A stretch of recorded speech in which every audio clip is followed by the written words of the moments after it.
Bonjour tout le monde, bienvenue à ma cuisine. Ici Mélanie Sicard, directrice senior. Et aujourd'hui, je vais vous montrer un petit segment sur la fameuse mélange pour pudding minute et piqûre.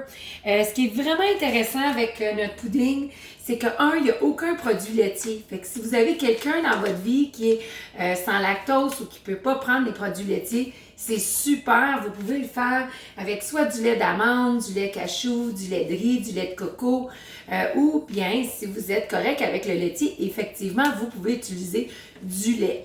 Ce qui est vraiment amusant avec ceci, c'est que vous allez remarquer que, c'est beaucoup faible en sucre comparé à ce qu'on achète en magasin et vous n'avez pas tous les préservatifs, additifs, colorants artificiels qu'on retrouve. Ce qui est le fun avec celle-là, vous pouvez faire des fameux fudgsicles pour vos enfants.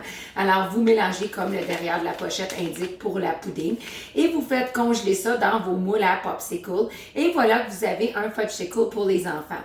Ou encore mieux, si vous êtes un adulte qui aime un tout petit peu le Baileys ou la crème irlandaise, vous pouvez rajouter un quart de tasse de crème irlandaise en substitut du lait ou du substitut de lait dans votre mélange. Et voilà que vous avez un fudgesicle pour adultes. Alors, super de belles traites. Alors, commençons maintenant en utilisant la bolle 4 tasses Épicure A. J'aime énormément, c'est un beau format, vient avec le couvercle, va au micro-ondes, lave-vaisselle, congélateur et four.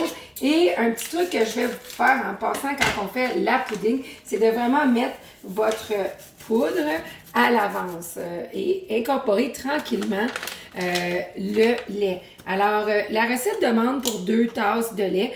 Moi, j'ai par préférence 1 tasse et 3/4 parce que je l'aime un petit peu plus épaisse. Et je vais utiliser nos fameux bol à préparation de 1 tasse chaque pour mesurer. Fait que j'aime que c'est super pratique et facile.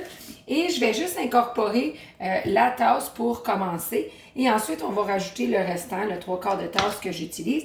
Et j'utilise le fameux fouet Épicure que je trouve génial, que vous pouvez retrouver aussi sur le site. Si vous aimeriez faire une pudding mocha, vous pourriez remplacer 1 tasse de lait ou substitut avec 1 tasse de café.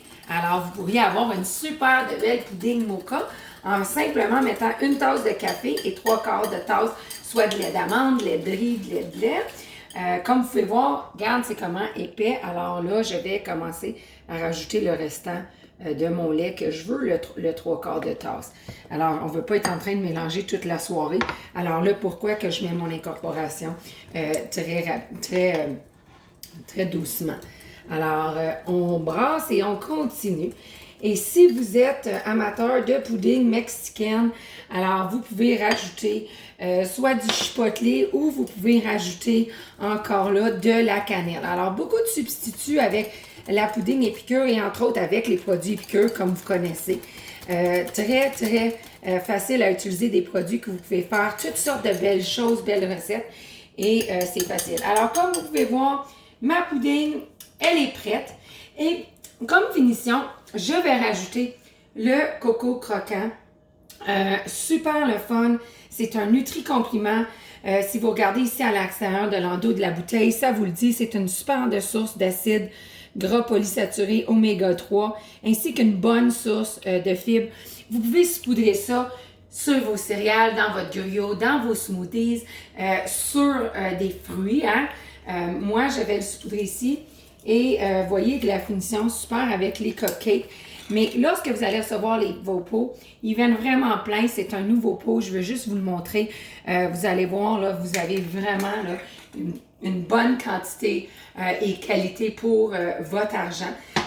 Alors, c'est simple. C'est tout simple que ça. On vient de faire notre fameuse pudding minute. On va la mettre au frigo. On va la laisser reposer pour un genre de 10 à 15 minutes. Et puis là-dessus, je vous souhaite une excellente journée et merci énormément pour votre temps. Bye tout le monde!